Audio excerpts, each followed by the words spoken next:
Here we go. We have Rebecca. Hello, Rebecca. Let me put this all out here so that I can see. Where is my little chat section? Q&A, chat right there. Excellent. Rebecca, hi everyone. We can see and hear you. Zoe, thank you for telling me that. Nice to know. Okay, who else is out there? Hello, Patricia. Carmen, you're here. Nice to see Carmen.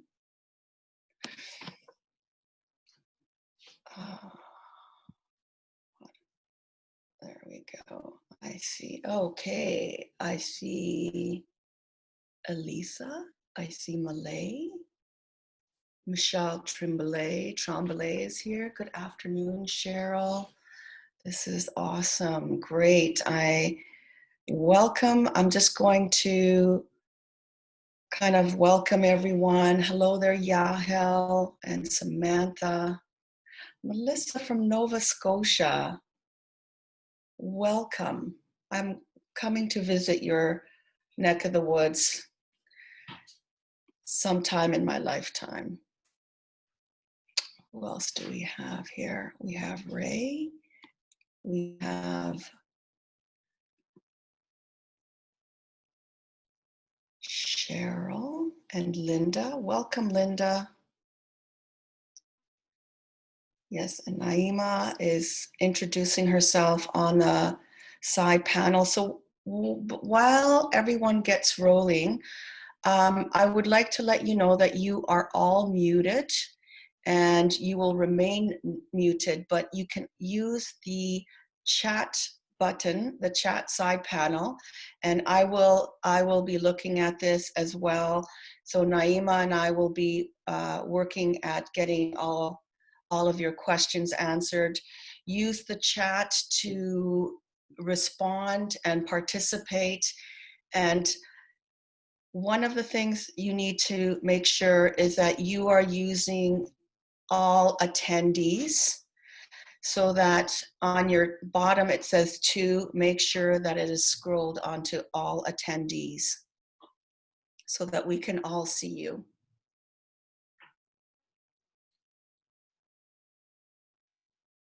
Great. So without further ado, I would like to start the webinar. So welcome.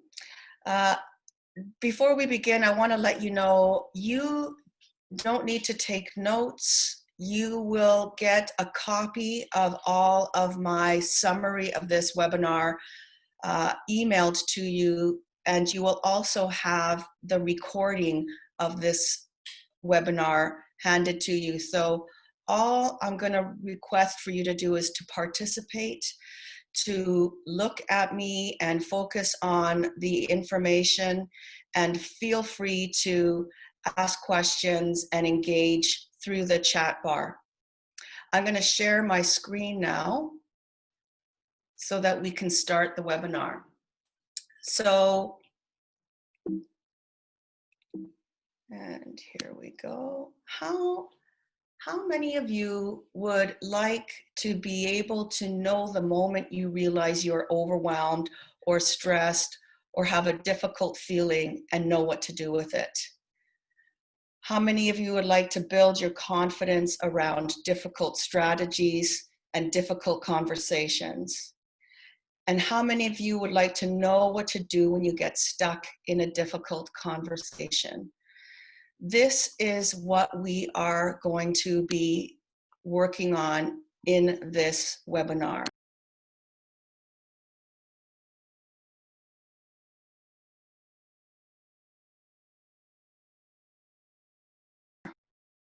So by the end of this webinar, you are going to know, oh, just hang on a sec, what has happened here? Sorry. There we go. By the end of this webinar, you're going to know how to determine whether you or your employees are struggling with internal conflict. You are going to learn 5 key strategies to use during difficult conversations, and you're going to know what to do when you're feeling stressed, angry, or uncomfortable. So ideally, these are your takeaways that you will have by the end of the webinar. And at the end, you will also have an opportunity to receive a one-on-one personalized conflict coaching training session. So just a little bit about me. My name is Dr. Amy Garzito, and I'm a conflict alchemist. My whole passion is learning about and trying to help other communities learn how to get along. This started for me as a high school drama teacher. So when I was a high school drama teacher, I was noticing that my students on stage were doing powerful work and were processing a lot of information on stage as a character. And at the same time, the school was doing anti-bullying work with paper. And I realized there was some sense of disconnect, that people were managing and working on their moral behavior in their bodies, and we were teaching it as a brain-based strategy. So this was in the early 2000s. Columbine, the first school shooting, was happening while I was writing my master's. And it was so clear to me that that dissonance was happening right before me. One of the shooters of the Columbine massacre had already gone for anger management, and he received 93% on his anger management test, and then went out and participated in that Columbine massacre. So I was early on interested in how do we help people do the right thing, not know the right thing, but do the right thing. How can we teach our communities? How can we teach our homes, our children, our workplaces, so that we have the tools and the skills to get along? So that got me passionately interested. I ended up doing my PhD on how to get along, and it has been a continued passion to learn about it. So since 2003, there has been an explosion of information around neuroplasticity, interpersonal neurobiology, and an understanding of what we need to do to help people do the right thing. So this is my hope that I am going to be sharing this information. I'm also a published author. My book is about trauma and what are the strategies and tools to help you to work through trauma. And I have a podcast called Can't We All Just Get Along? That is my big mantra. It is my big wonder. What are the things that we do that we can help people just get along? Okay, so that's me. Let me find out a little bit about you. So using the webinar chat, why don't you tell me a little bit about you? What is it that you are hoping to learn from this webinar? What is something that you would like to get out of this?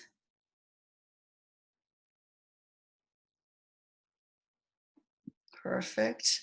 Make sure you are using attendees. Yes, we can't see anything except for your slides. So you are good. Okay, great. What else? What are some other points of things that you are noticing?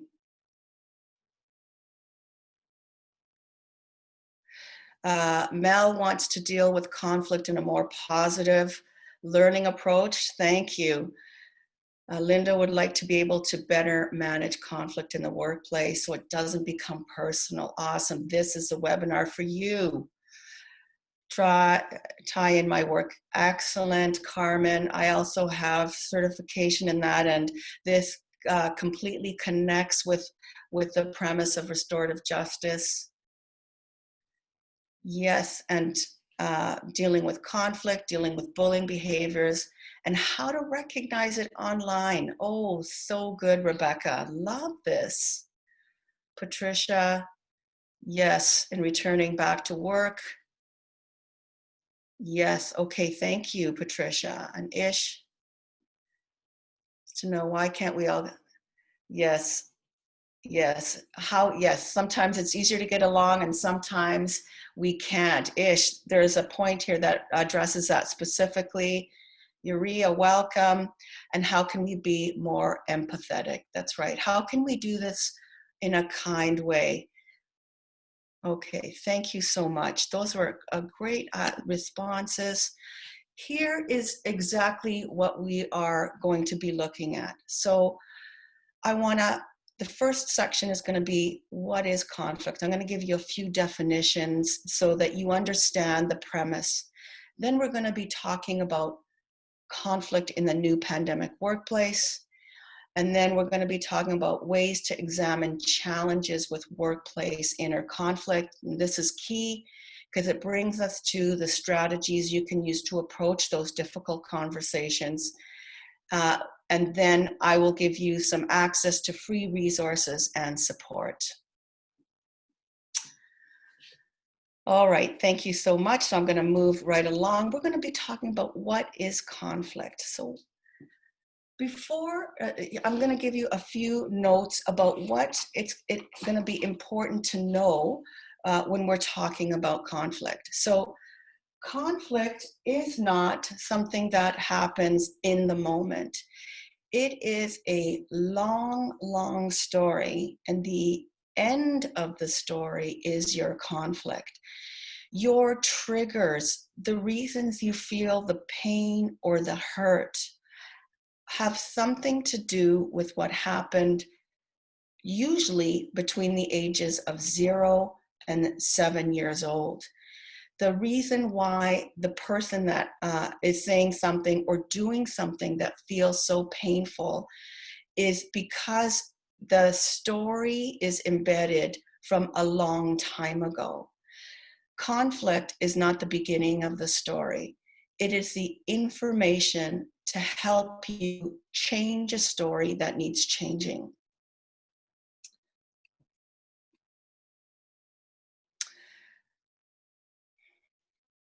There's a picture here of a tree with a nice, beautiful set and extension of roots. And our conflict is like that. It's the root structure. It's what's underneath. It's what we are often trying desperately to hide. That is what is driving our inner conflict, our personal suffering, which then drives our outer conflict, the way that we behave with others, the way we feel hurt by others. So it is critical that we attend to the roots and to the inner conflict so that we attack the root causes of why we are attacking or dealing with conflict in a negative way, but also to understand why we are feeling pain, why this hurts, and to attend to the hurt. So for the purposes of this webinar and for the purposes of all my work, conflict is an opportunity to transform painful information into a healthy, balanced relationship with you and with others. This particular definition, again, it's about helping us all learn to deal with the root causes of our conflict and to prevent that continued trigger response.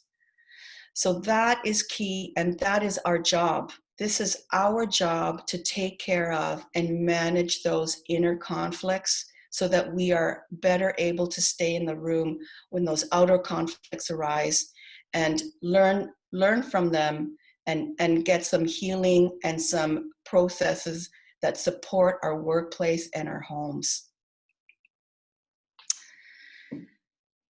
I used to think that when I started my PhD, that my job was try to completely eradicate conflict. And much to my shock and chagrin, I understood and learned that conflict is necessary. It's healthy. It is the indication of growth. It happens in all ecosystems. And the point is to do healthy conflict and not to do the pummeling, the obedience, the power over. So conflict is good. The way we do it is often destructive, soul depleting, and harmful. But we need to all get a good sense and a comfort level knowing that when there's conflict, this is an opportunity for me to grow and to change my story and to do something that is going to be beneficial to myself and to the person that I'm in conflict with. I'm going to define a difficult conversation. And again, it's about our pain, it's about our feeling of discomfort. So any conversation or communication that provides you with pain or discomfort is a difficult conversation. And it can be something wonderful or it can be something difficult. It could be the difficult conversation that you are having with an employee where you're having to terminate their contract. Or it could be the conversation with a loved one where you take yourself and your vulnerability and you say, I love you for the first time, not quite sure it's going to come back. Both of those conversations are difficult. Okay, so that is sort of the premise, that is the definitions, and that's our starting point. I'm going to take you right now to talk about conflict in the new pandemic workplace. I'm going to take those definitions and now take them to our present day circumstance. And I want to start with a quiz where we are all going to participate. If you were face to face right now, I would have some healthy carbs to be handing out as gifts for winner chicken dinner, just to make this a bit more funsies, but I can't. Let's just start with how much money does conflict cost in the North American economy every year? Every year, and let's talk, it's going to be a number in the billions, So I would like to hear from you. I'd like you to throw out some numbers. How many billions of dollars a year do you think conflict is costing the North American economy? We have 4.3, 10, 15, 15 from Patricia. We have 100 from Malay. Any other takers? 20 from Carmen, 18 from Zoe, and drum roll please. The number is $359 billion a year, and that's only counting what they average out to 2.5 hours a week lost in conflict. So let's try another number. How much money do you think conflict costs a Canadian economy in absenteeism every year? So just on workplace absenteeism, again, that's 20 billion from Rich. Is that your answer? It is $1 billion number. So let's find out. $1 billion number, Canadian economy, just the Canadian economy. What do we have here? We have a 2.5 from Patricia. What else do we have here? Oh, 200. 200. Now we are all just throwing down the big numbers after that first one. 2 billion from Zoe, 30 from Carmen. All right, let us find out. 15, the number is 16.1 billion. I believe Pamela was the winner, coming the closest by missing it by 1.1 billion. Well done, Pamela. Okay. And finally, I want you to discern what you think the percentage of the global workforce that works from home, at least part-time. What would that be? What is the percentage of people working from home, at least part-time, globally? Patricia said 70%. Anyone willing to garnish another number? 90, 65, 35, 20%. We are all over the map here. 33, 35. Hi there, Layla. Nice to see you. Okay, and 60 from 65, the number was 70%. And I believe, if I'm not mistaken, Patricia, you got it exact. Winner, winner, chicken dinner. You would be receiving a wonderful, healthy snack right now. Unfortunately, can't do it virtually. Okay, so the reason for those slides was to get a sense of how much money it is costing us to not deal with our conflict or deal with it badly.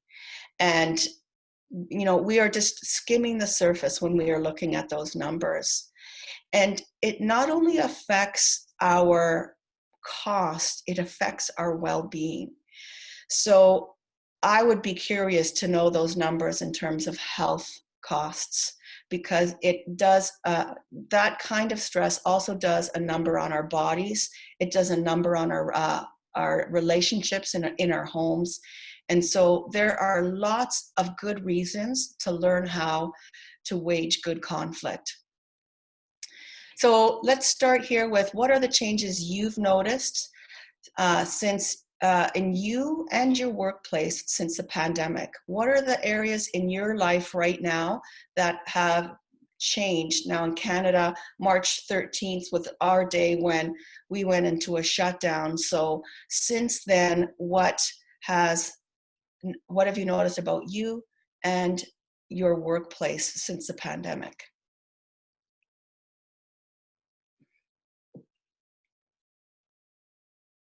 Higher stress, Samantha, thank you.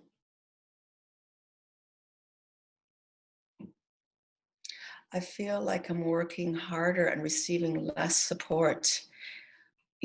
Thank you, Rebecca. Always weighing in person versus over Zoom. Carmen, thank you. Set my priorities. Oh, I got an opportunity for my priorities. That's great. Sleep, increased in sleep problems. Focus is affected. All right, this has been Cheryl's norm, so this is great. Being up to date on technology, no kidding. Here on that one. And more meetings online. Mel, yes. Lack of trust. Thank you, Zoe.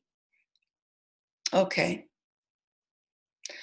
So let's talk about all those pieces while we look, or keep thinking about all those pieces that we've just heard as I go through this next set of slides. I know this is obvious, but when our body feels under threat, and any kind of stress response is based on old hardware, our body still believes that all threat is physical.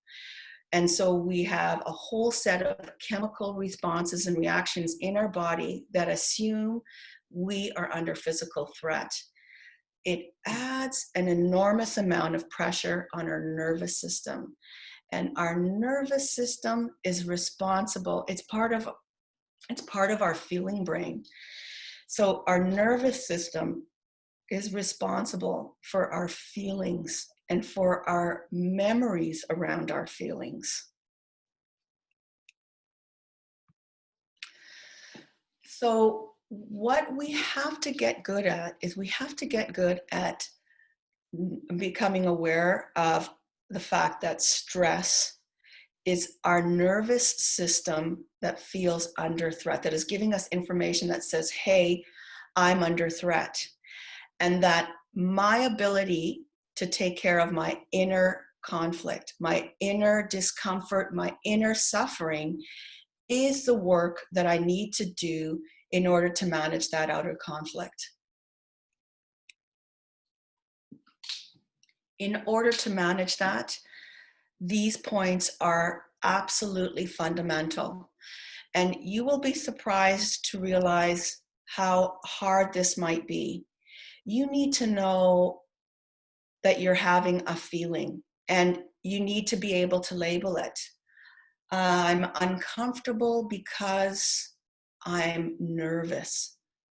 I feel that nervousness in my belly, in my throat, and in the tightness in my chest. That awareness is critical in helping you manage your nervous system. It is critical in helping you build resilience and helping the people around you build resilience. And it is critical in helping you regulate your body so that you are able to manage and stay in the room when conflict arises on the outside. So what I'm going to do in this next chapter is examine the challenges with workplace inner conflict. I can't stress enough how important it is that we do this work and that we do it often. So here's where we are aware that there are some challenges. So the first place that you are going to notice where people are struggling with their inner conflict is in engagement levels. Your employees are arriving to meetings late or unprepared. There's an increase in late deadline submissions or workplace absenteeism. There's a decrease in face-to-face contact and eye gaze. This increased inability to show up may be potentially mental health, depression, poor self-regulation or resilience skills. And again, it is critical that we get that practice. The one thing that I've just said that might be news to some of you is that eye gaze. So our faces, again, are hardwired to help our nervous system. I need to be able to see people's faces and eyes over and over and over again. It helps regulate my nervous system, and it also helps me learn how to read, is this person a threat? Is this person happy? Is this person sad?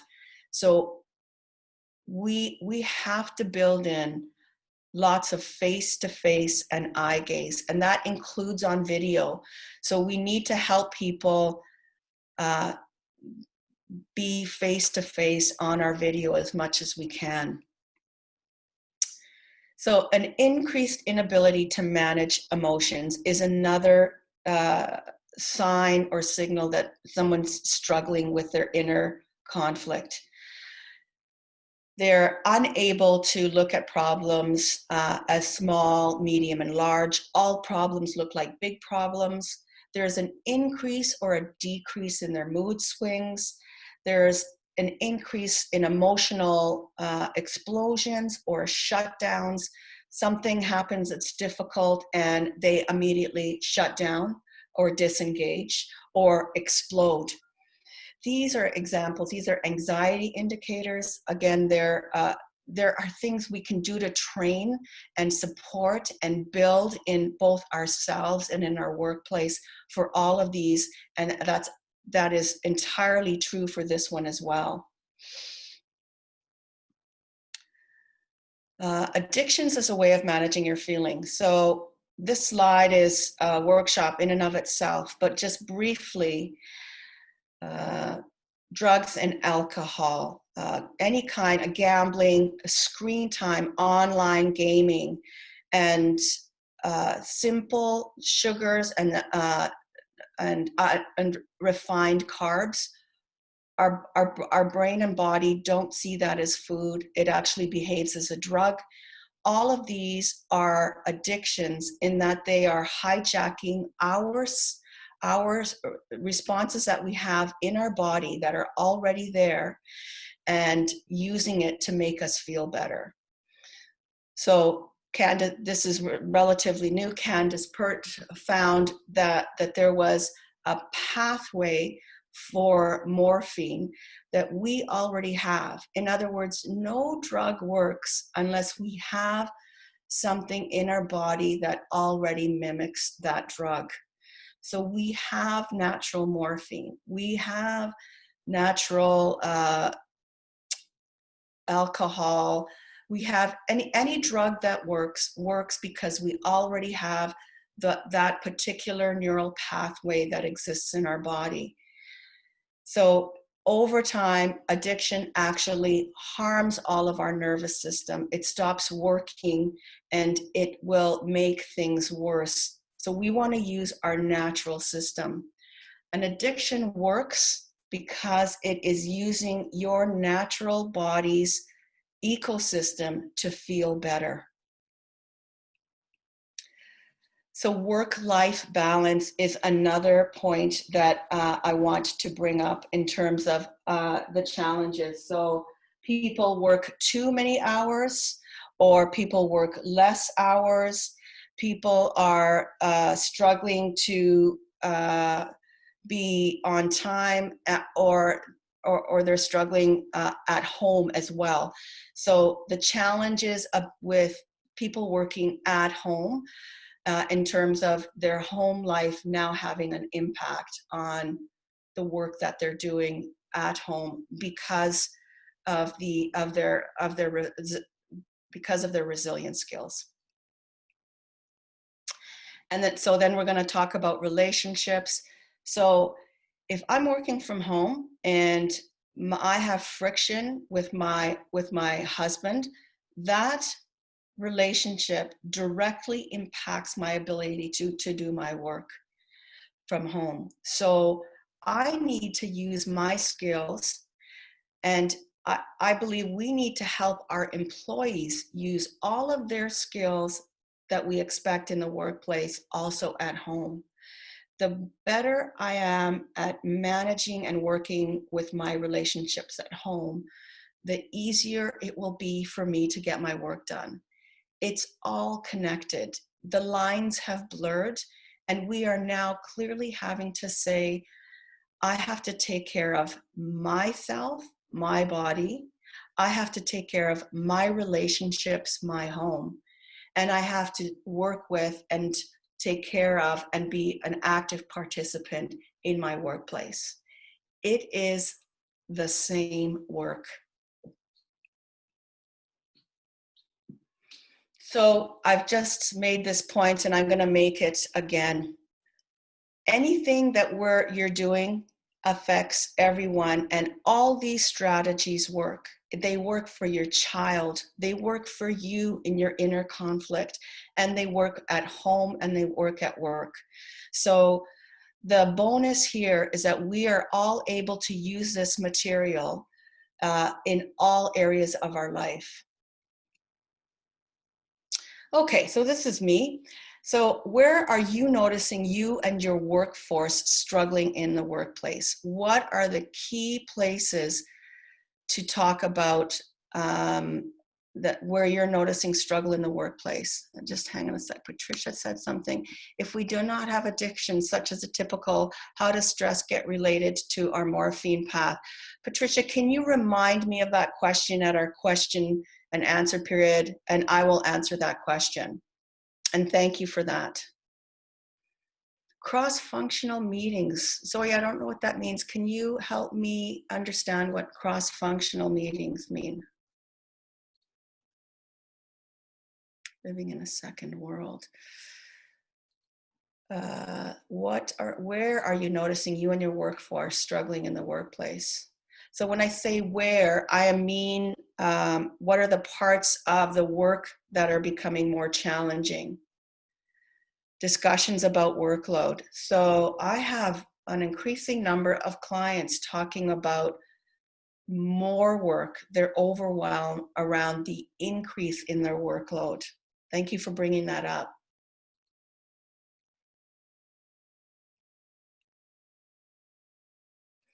Differences in safety consciousness. So I'm going to take a stab here, Patricia. When you're talking about safety in terms of what is a conversation I feel safe with, what are my own parameters around my level of discomfort. Well, yes, people doing multiple positions, working short-handed. So we have an increase of individuals who are unemployed, and then we have an increase of people in our culture that are overemployed, overworking, and that disparity is growing. My standards for physical safety. Oh, Patricia, I'd love to hear more about that. The change in personal contact, face-to-face. Yes, thank you. Social alienation, absolutely.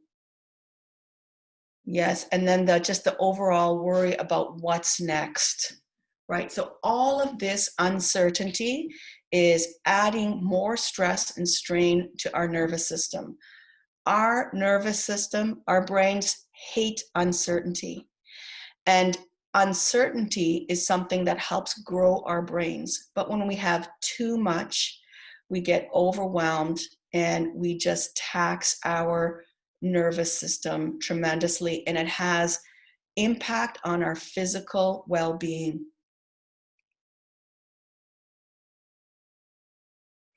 Okay, thank you, Patricia. So the different views on safe conduct, what is appropriate social distancing, and how do we maintain and honor everybody's point of view, and hopefully have that be standardized. Okay, so I'm going to move into our next section here. I'm going to repeat this piece again because it is important for you to understand your key here is addressing your pain is first, and it is going to be what is going to help you with the difficult conversations. So now I'm going to get into our 5 strategies you can use to approach difficult conversations. Now, these are the ones that for me are immediate. They work right away, and you can take them and use them right away. Number 1, never engage in a conflict unless you are as well resourced as you possibly can. Your power tool is you. When you are able to manage your nervous system, you do a couple of things right off the bat. So if I am calm, there's something called stress contagion. If I am calm, I am able to help calm the rest of the room. This is especially true if I am the leader, if I have high social capital, or if I have high leadership capital in a workplace. How I feel shifts how the rest of the room feels. So as soon as one person in an ecosystem changes, you change the whole ecosystem. You manage your nervous system, you've already set the stage to lower the heat in the room. The second thing that you do when you manage you is that you allow your body to use your prefrontal cortex. You're not in your threat mode.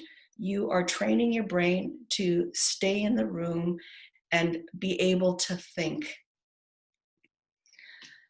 Here are some quick strategies. Now, my website's a little bit under review right now. I'm just making some changes. However,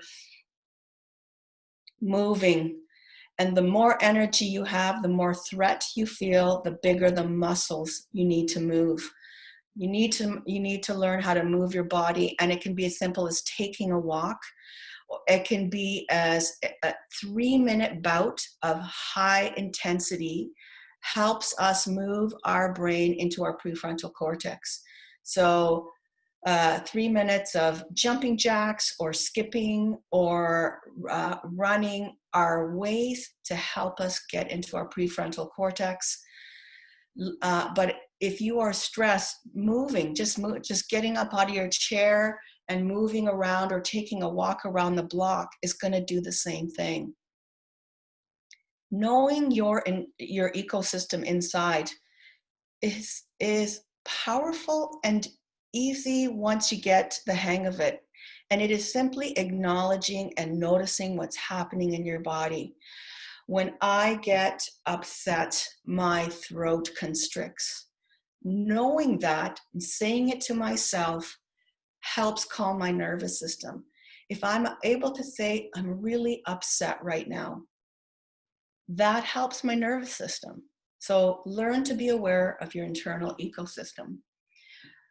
Again, we are Homo sapiens sapiens who learned to thrive because we worked in tribes. We weren't the fastest. We weren't the strongest on the savannas. We learned and then thrived in our ecosystem because we learned and worked together. We get lots of pings in our brain and body when we are connecting to others. So even talking to someone on the phone or connecting makes a difference, and it soothes our nervous system. Follow your breath. So meditation, again, it's so simple, but it is a practice. It is a rigor to actually learn to slow your breath, to follow your breath. There are hundreds, literally hundreds of strategies to learn to breathe. I have some of them in my mental health minutes, and some of them are in my notes or my blog articles. And the simple question, what's one thing I can do to feel better right now? So I'm nervous. What's one thing I can do to feel better right now? I can shake my hands and wiggle my feet. I am feeling angry. What's one thing I can do to feel better right now? I can massage my jaw, and I can go talk to somebody. So find ways, start small, and practice these strategies all the time. Set up for success. So this means to do your homework, to how do you want to feel at the end of the conversation? How do you want the other person to feel at the conversation? And to play the long game. So know before you start that difficult conversation what you want the other person to feel or how you'd like to feel. And there are times where it works to even set it up and say it right off the bat. So a couple of things. When you play the long game, your brain is moving forward. It's thinking forward. That act alone helps calm your nervous system.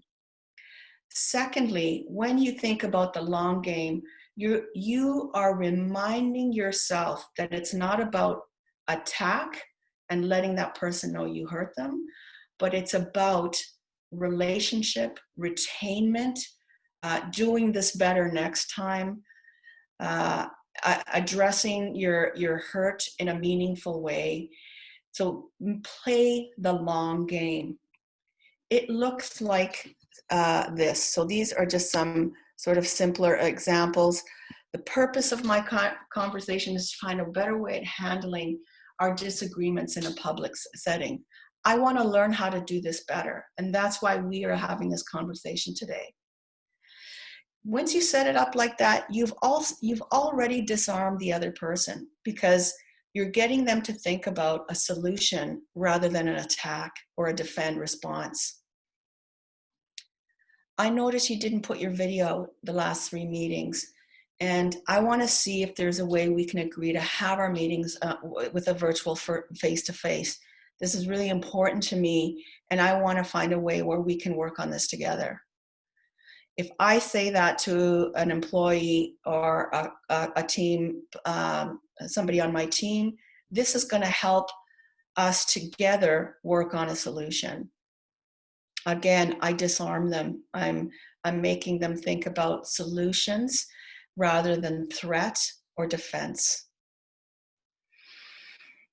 this is this this one really helped me out when I was first starting to learn about conflict. State the facts. I would go in there talking about just basically vomiting my pain.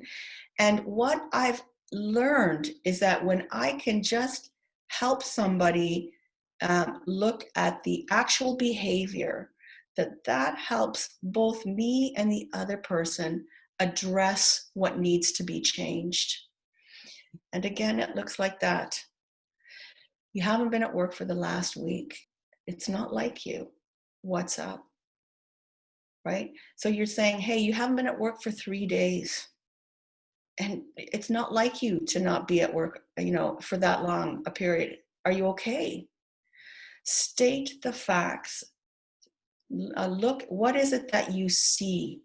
What is the actual data in front of you? Listen to the pain point. So I hope this whole webinar has helped you understand that conflict is driven by our own inner pain that has been a trigger that has been set up long before we started to work.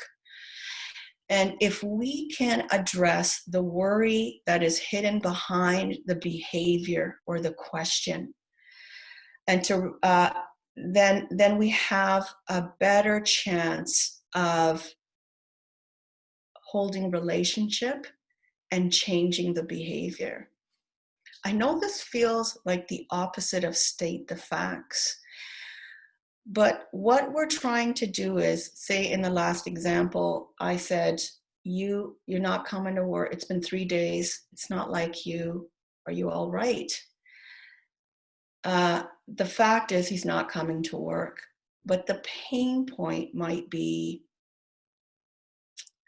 overwhelm, might be stress in the home, might be feeling of overwhelm. Like there could be so many other things that are happening. Me trying to address and hold a connection and also get to a place where I'm able to feel that pain point is the key. And finally, my last strategy is, again, it's a simple tip, but it is so transformative. When somebody is talking, don't be so quick to find solution. Wait. What else? Am I missing something? These two questions help us get to someone's pain point. So again, I'm going to use the example, somebody hasn't been at work. They might be saying, blah, blah, blah. Yeah, I'm not feeling well. This has been totally stressful. And if I just keep holding this and saying, yeah, okay, what else is happening? Tell me more. What am I missing? You will usually at the end of the conversation get the best tidbit. That's where they're going to tell you, oh, I had a fight with my partner and they're leaving. Oh, I've got a diagnosis, or oh, I had a fight, or oh, I'm not getting along with so and so. Like this is where you're going to establish like the real pieces or the edges. So take your time, let them talk. And it's usually the end of the conversation that has the most important information. So I'm going to give you a moment where we're going to ask questions, but what I'm right after those question periods, I just want to let you know that you're going to have an opportunity to get a one-on-one Conflictbuster strategy session with me afterwards. So I want you to just keep that in mind, and I will give you more information right after the questions. Thank you, Rebecca. I will email you all this information along with the notes, and thank you for coming. So let's get on to the questions. And let's see, Patricia, some have different views on what is okay. So we talked about that. There was a question that came up that I want to be able to answer. Just going to grab my drink here.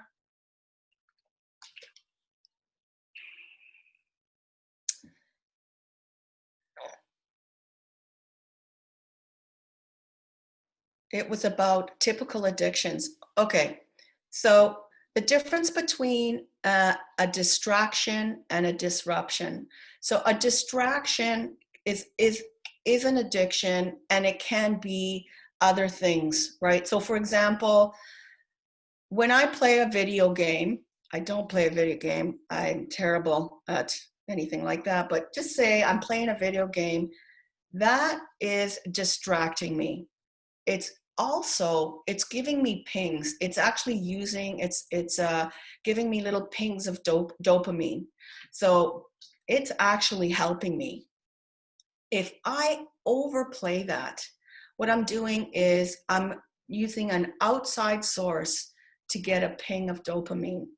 And at some point, my body is going to stop producing or produce less dopamine so that I will have less of my own resource because it's used to getting something from the outside. What we need to do is get comfortable at managing our body's experiences, discomforts, using what has been our biological, evolutionary biological imperative. And that's about movement, that's about connection, and that is about recognizing and learning the cues around society, around our culture, around reading a face. That is how we learned how to manage our bodies. Our brain, our prefrontal cortex evolved while we were moving, while we were eating fat and protein, and while we were working in tribes. And our brain and body favor those three ways of managing our nervous system. How do we manage colleagues that thrive in conflict? There are in my workplace, and the HR decision-making level can't see it or ignore it. How can I help them see that while protecting myself from getting caught in the crossfire?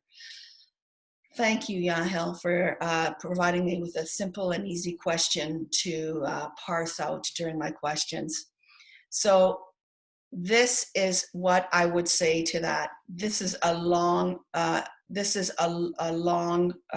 problem, and I'm going to give you a couple of tips. Number one, when you are talking to HR, the information that you provide needs to be data driven. So as much as you can, when you're talking to HR about a conflict, is to say, this is happening, this is what I'm seeing. This is how I'm feeling about it.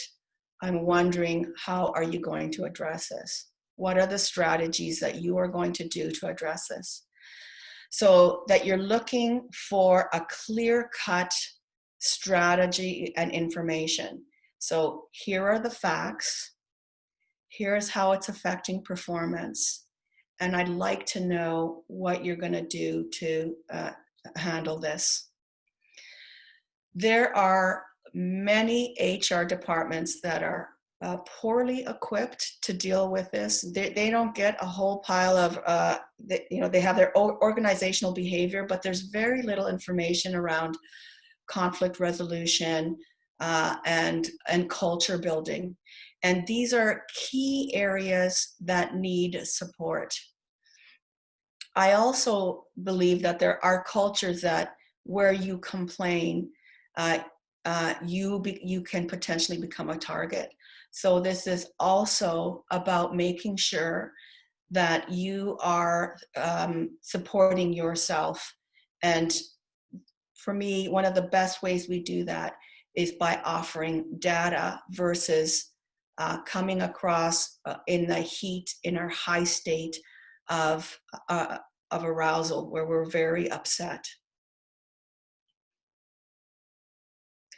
If a person doesn't have those typical modes, so Patricia, there are many ways of getting to that dopamine. And so being outdoors, being around others, you get hits of dopamine.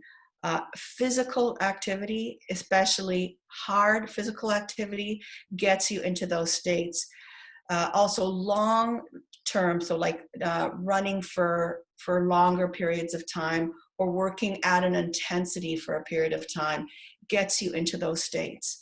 So there you have lots of choices around how you can support your body's well-being. And part of the work is in helping everybody get that language. What are the ways that we support our nervous system? What are the research strategies that we know work? So for example, we know that just shaking our hands helps calm our nervous system. We know that when we put our hands on our quads, the front of our legs, the top of our legs, that helps our nervous system.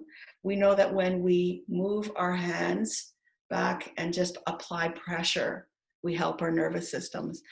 We need to know what calms our nervous systems and what we need to help support that. And we need to practice these things, not in our heightened state of anxiety. We need to be practicing them every day in small ways so that we have them at the ready.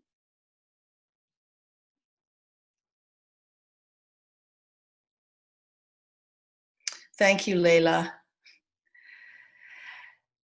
So, so Patricia, I hope I answered that question. It's all about in a healthy way.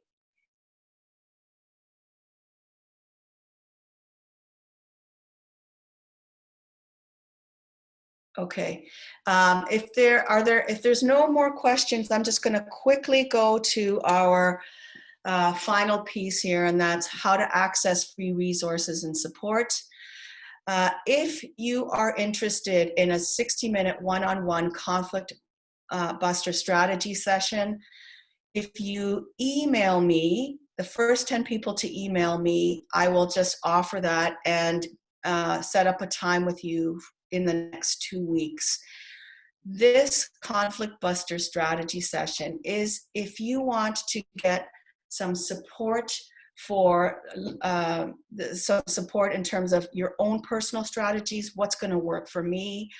This is an opportunity for you to get some further support around those difficult conversations.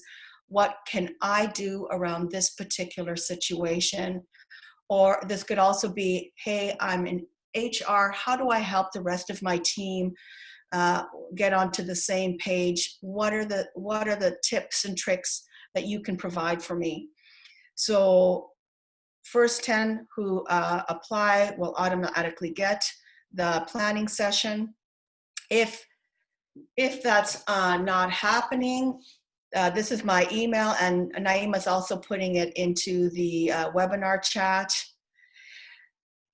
My website has lots of information. It has the mental health minutes where I parse out one mental health trick in every little video. I have blogs that have particular strategies, and I have articles with particular strategies. I also have my podcast, Can't We All Just Get Along, where I parse out one viewer who phones in and gives me a particular conflict, and then I parse out that conflict, and then I give practical strategies at the end. You can become a participant, you can provide me with your challenge, and I can parse that out, or you can just listen to the podcast. What else can I tell you here? Let's see. You want to learn more? I have my podcasts, my articles, the cheat sheets, the mental health minutes, which I just said. I'm going to leave with this parting thought, and that is that conflict is an opportunity for intimacy. When I was doing my PhD research, I read this quote from Dan on Perry's book on conflict, and I remember just freezing, thinking, this is the opposite of what I thought conflict was about. For me at the time, my experience of conflict was death by pummeling. And the strongest person in the room won the argument. And when I learned that this was a possibility, I got so excited, a little scared, but excited. And this is my hope. My hope is that we all learn to make conflict a place where we can get better at being together, not just with another person, but with our own internal self, with our own feelings, with our own pain and vulnerability. That is me. Totally want to thank you. This is my first webinar, and I am so excited. And there were many people who have helped me that I really want to say thank you to, and I'm in debt to. So I just want to let you know, I thank you for participating in my first webinar.